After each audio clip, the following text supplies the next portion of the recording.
Ja, Kapucina, jag förstår. Din pojkvän hatar dig. Ja, du är dryg och äcklig och en bitch. Hon var med. Det borde vara det. Den där hästen vill jag ha. Den är tecknad. Skit på den. Det är du som ska skynda på dig. Ja. Ja, hej. Nej. Okej. Man klickar inte. Ja, jag skulle vilja adoptera ett barn. Va? Ja, du är så irriterande. Vad har jag gjort nu då? Du var snäll med One Direction affischer.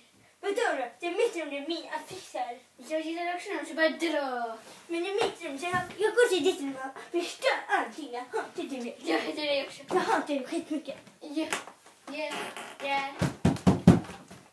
Ja. Kan jag få ett eller? Ja.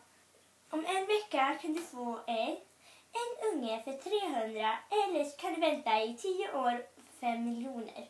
Jag tar den där om en vecka. Okej. Vi ses om en vecka. Hej då!